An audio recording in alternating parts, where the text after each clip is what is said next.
Alors, bien-aimés, je vous remercie pour votre présence.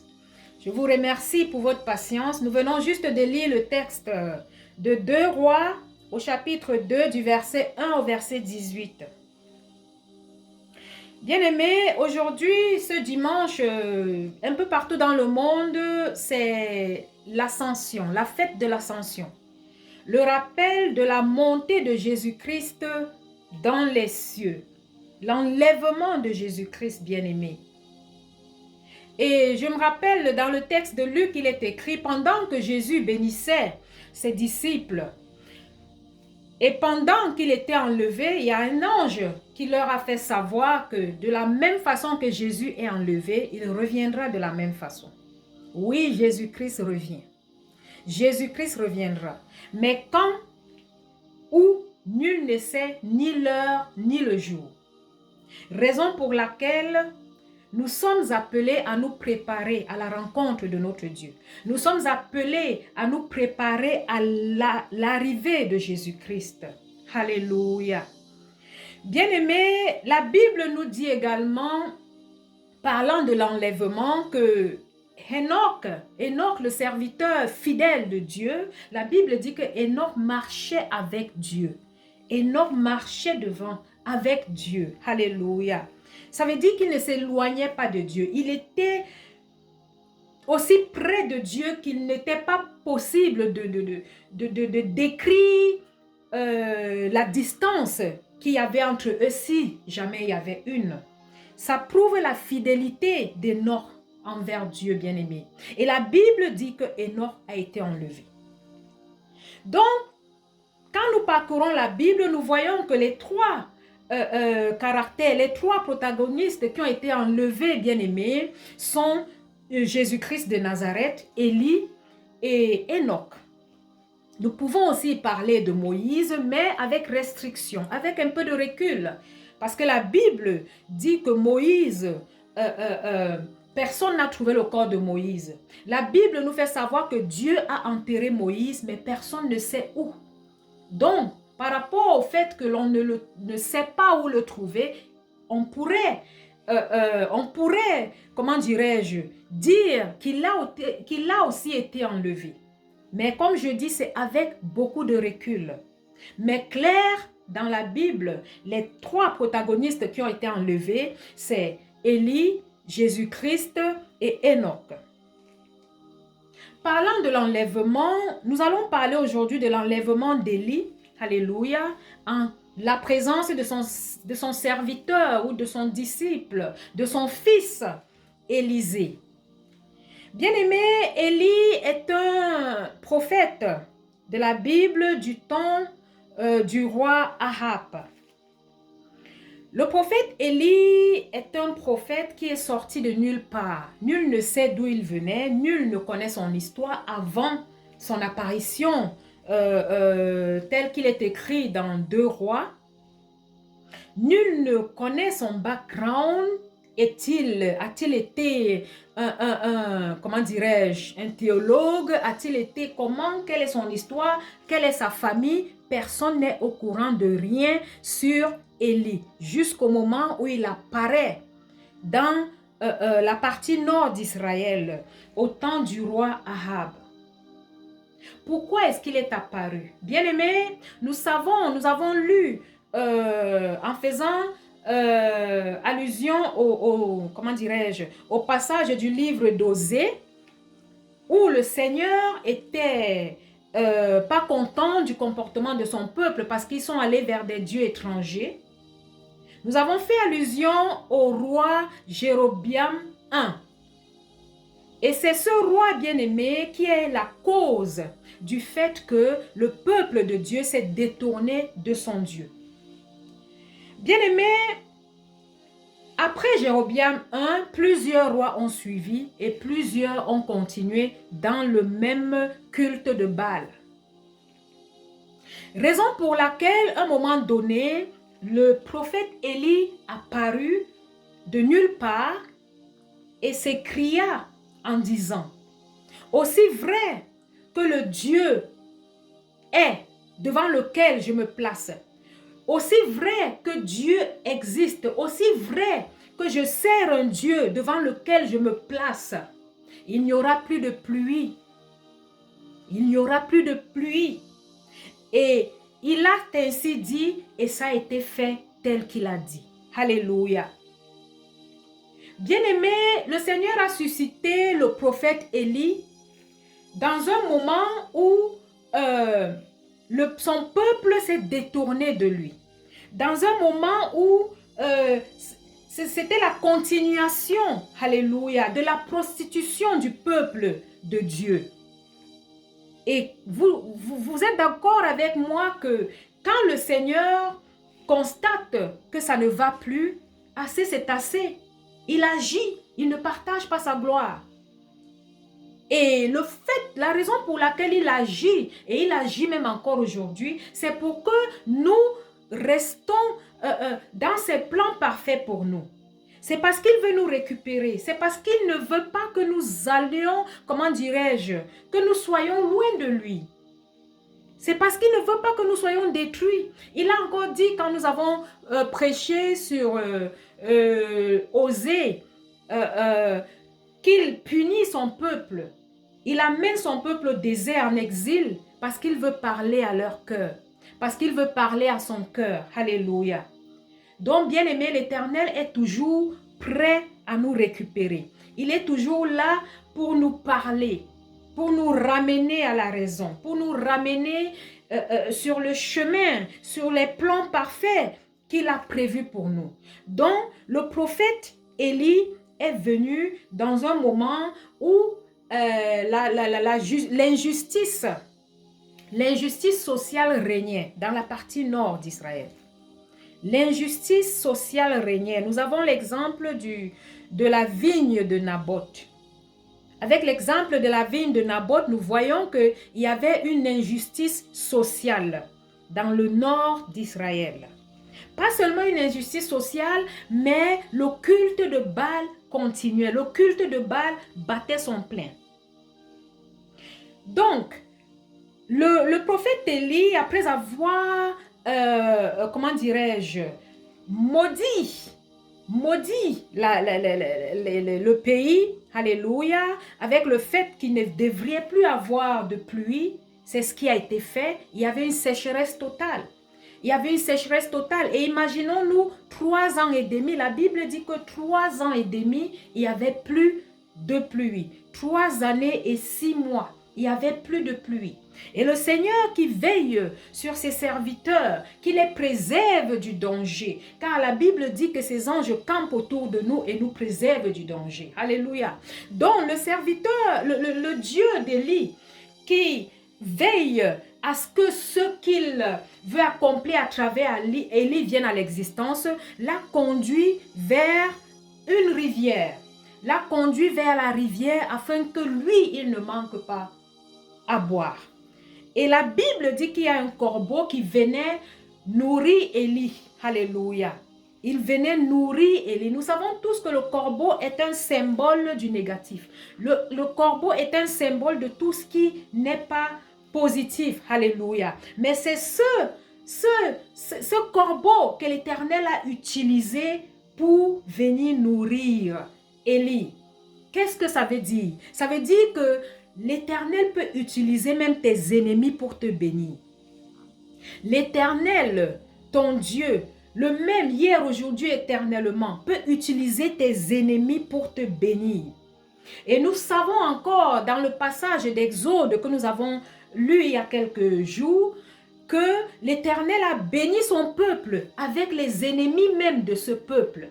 Il a demandé aux Égyptiens, du moment où il voulait les affranchir de l'esclavage, il leur a demandé d'aller chez leurs voisins récupérer de l'or.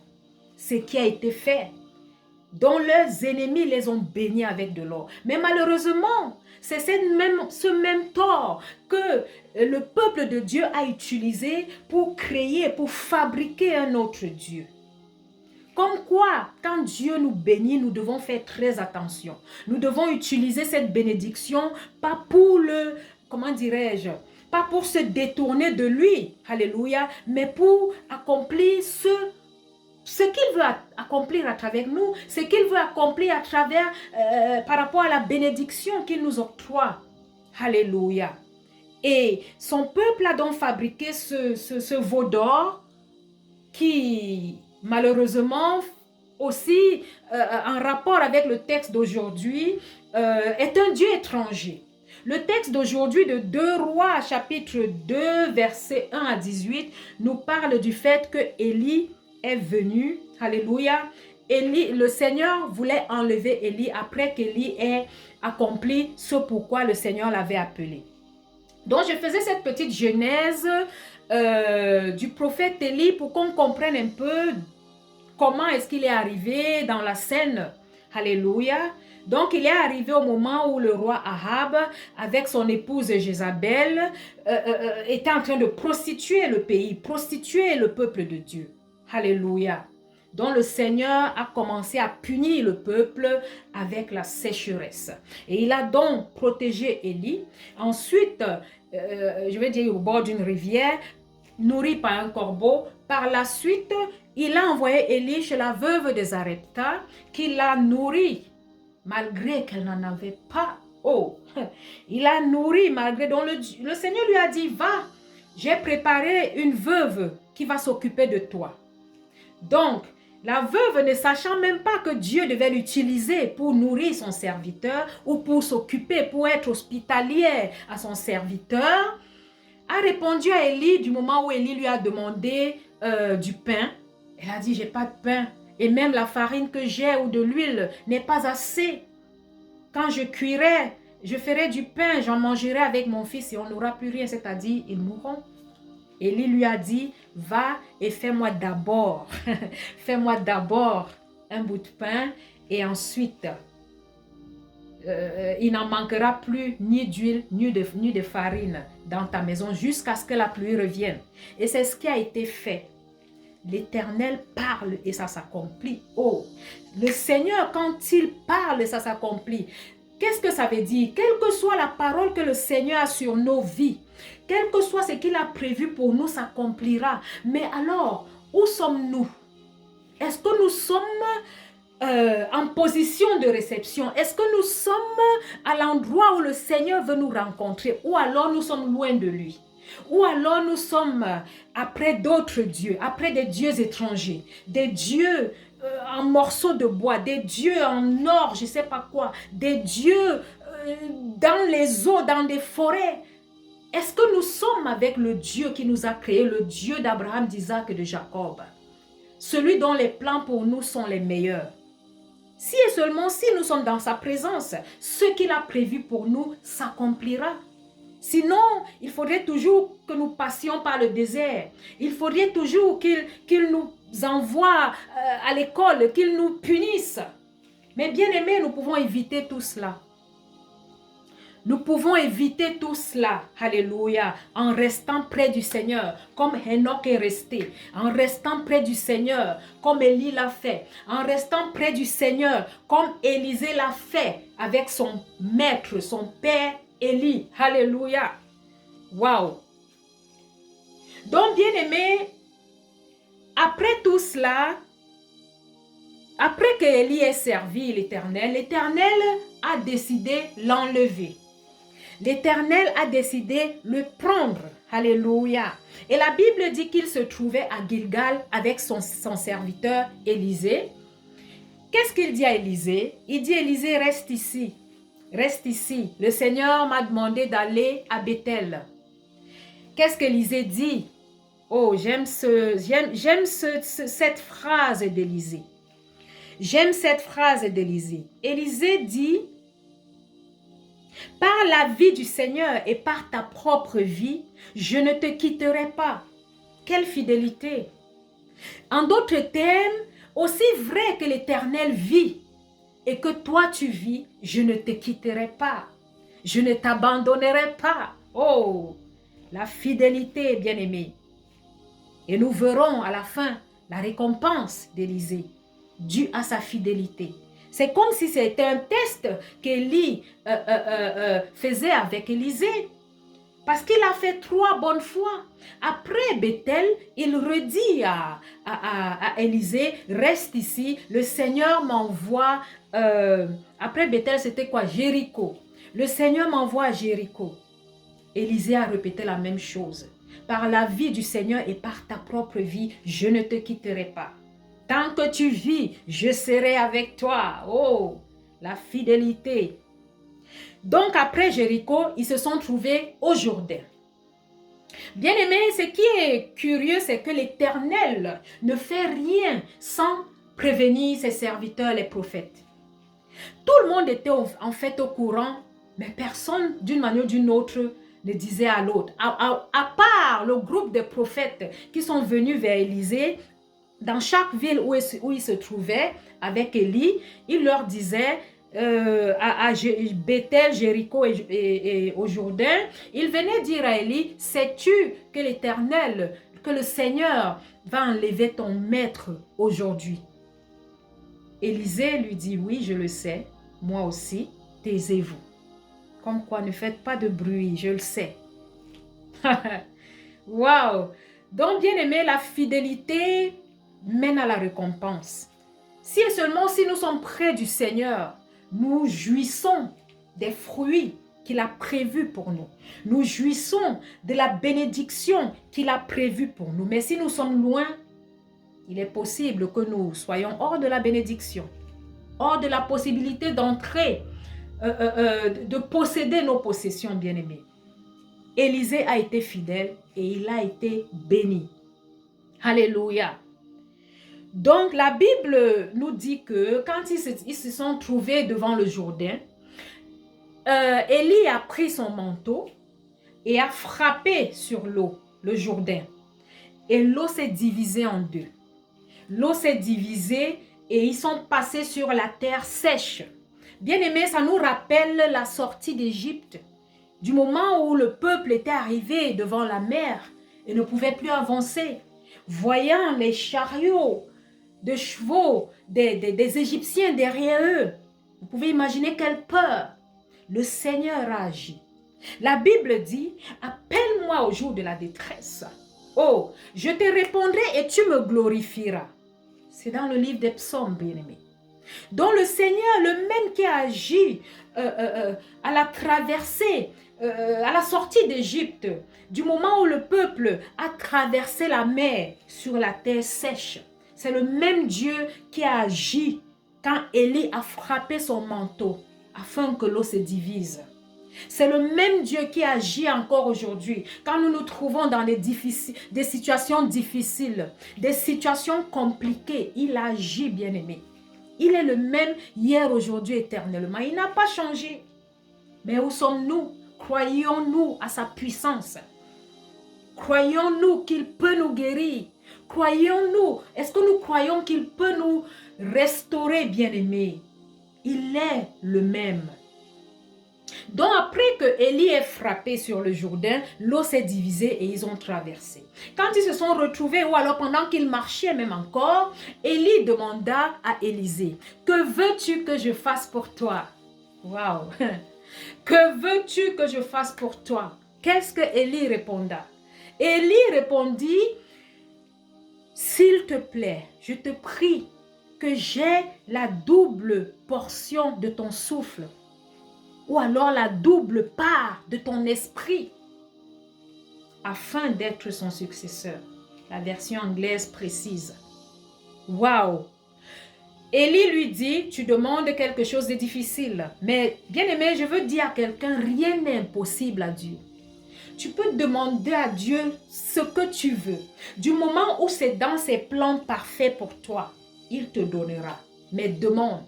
La Bible dit, demande et on te donnera. Frappe et on t'ouvrira. Il faut agir, il faut être en action. On ne peut pas rester dans nos chambres ou dans je ne sais pas quoi et attendre que les plans de Dieu pour nous s'accomplissent. Nous devons agir, nous avons notre part, notre rôle à jouer. Premièrement, être dans la présence de Dieu. Ne pas être après de dieux étrangers. Ne pas être après d'autres dieux. Ne pas être à des endroits qui ne glorifient pas Dieu. Là-bas, Dieu n'est pas. Alléluia. Si nous sommes où Dieu est, alors ses plans parfaits pour nous s'accomplissent. Alléluia. En son temps, bien sûr. Ce qui est sûr, il veille. Comme il a veillé sur Élie pendant la sécheresse, il veille. Il utilisera même nos ennemis pour nous bénir, de la même façon qu'il a utilisé le corbeau pour nourrir Élie. Et je me rappelle encore une histoire, un passage sur Élie, où il était tellement exaspéré, il était tellement épuisé qu'il a dit non Seigneur, j'en peux plus. Seigneur, j'en peux plus. Donc il voulait partir, il voulait mourir. Qu'est-ce que le Seigneur a fait? Le Seigneur l'a nourri. La Bible dit que le Seigneur a envoyé un ange le nourrir, lui donner à boire, le nourrir. Comme quoi, quand on n'en peut plus, quand on est chargé et fatigué, oh, parce qu'il a eu l'impression qu'il était seul. Il a eu l'impression qu'il était seul à servir Dieu dans la partie nord d'Israël. Tellement le peuple était après d'autres dieux, après Baal, qu'il a eu l'impression qu'il est le seul serviteur de Dieu. Il a eu l'impression qu'il sera vaincu, ou alors qu'il ne parviendra pas à faire ce que Dieu lui demande de faire. Il était épuisé, il voulait partir. Il voulait mourir. Le Seigneur l'a d'abord nourri. Alléluia. La Bible dit, venez à moi, vous qui êtes chargés et fatigués, et je vous donnerai du repos. Mais le Seigneur a répondu à Élie, qu'est-ce qu'il lui a dit quand il a eu l'impression d'être seul devant tous ces faux prophètes de Baal? Le Seigneur lui a dit, il y en a encore 7000 comme lui. Il y en a 7000. Donc, bien aimé, il y a un adage qui dit, vous vous croyez seul, mais vous ne l'êtes pas. Vous vous croyez seul, mais vous ne l'êtes pas.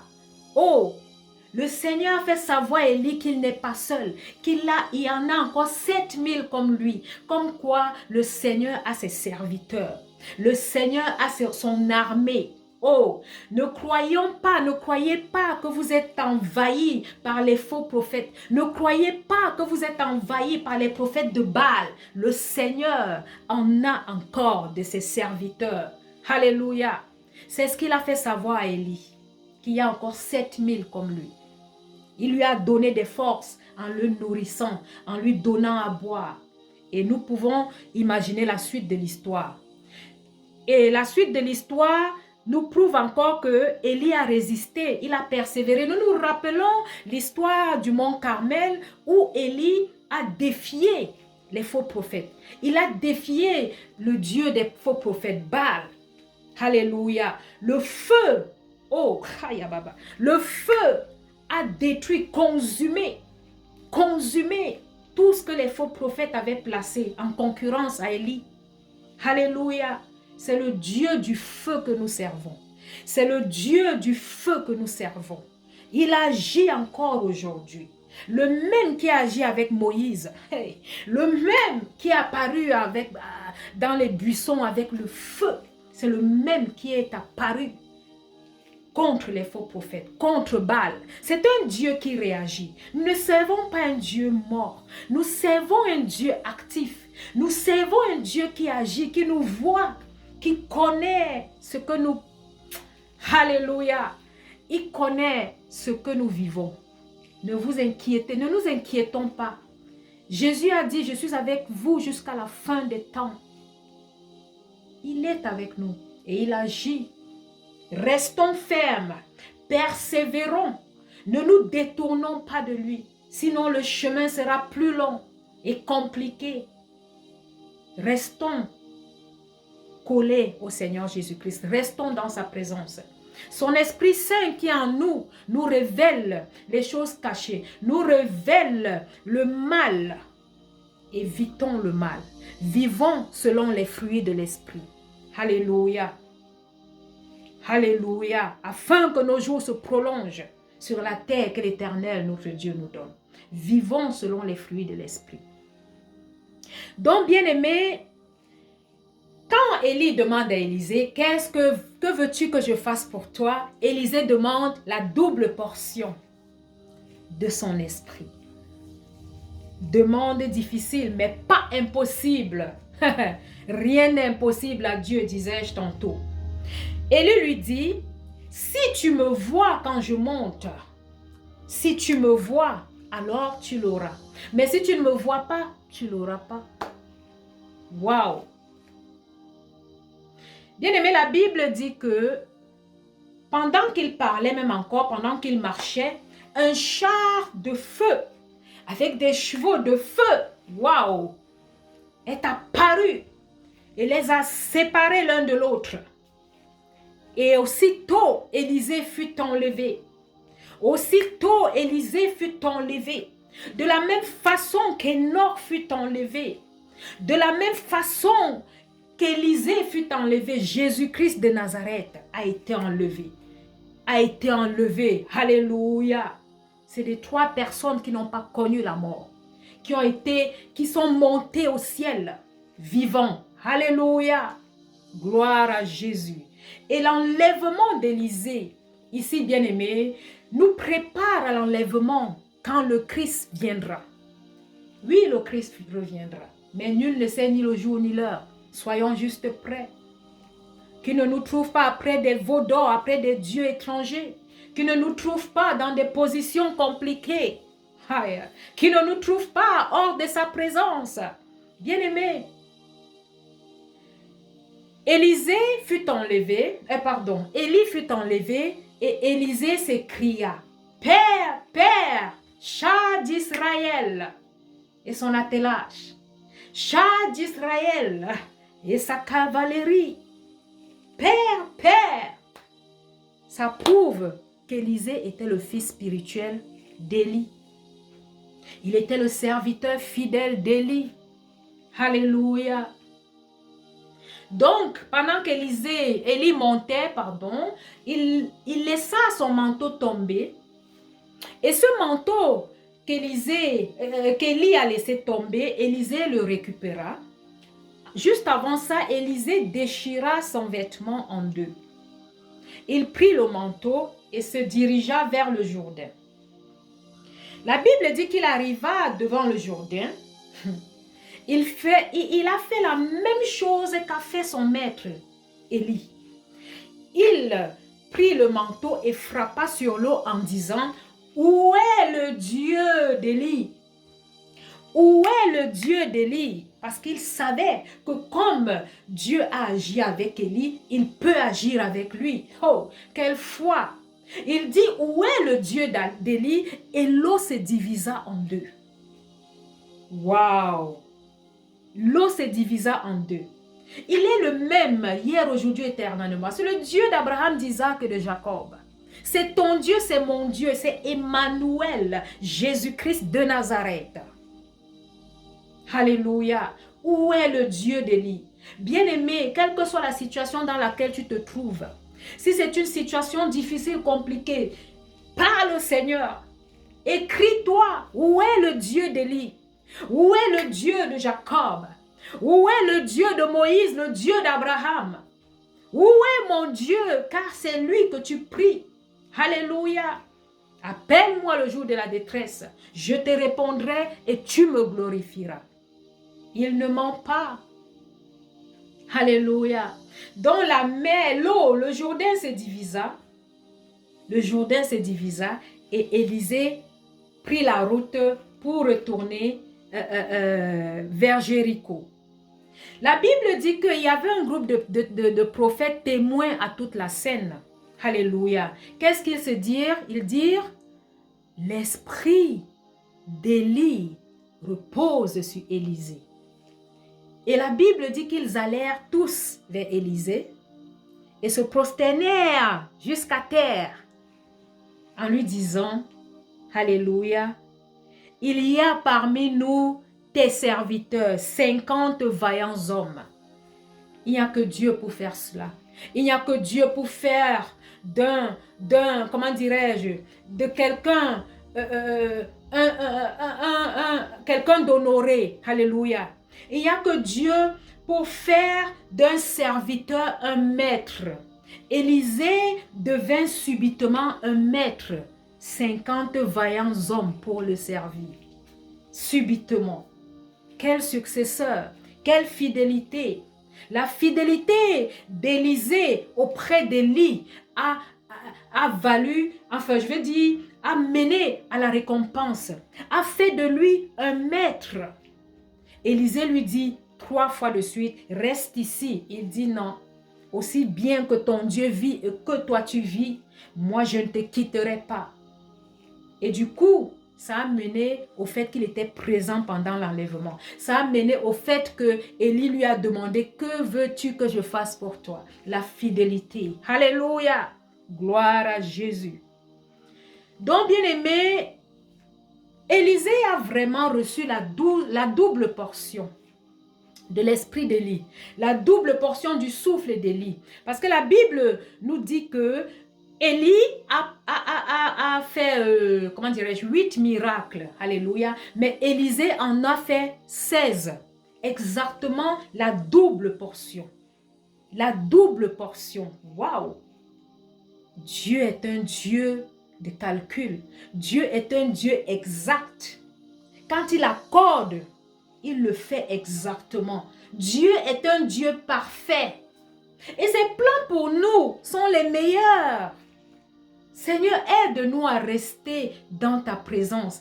Aide-nous à faire ta volonté afin d'entrer dans les plans que tu as prévus pour nous, les plans parfaits. Alléluia.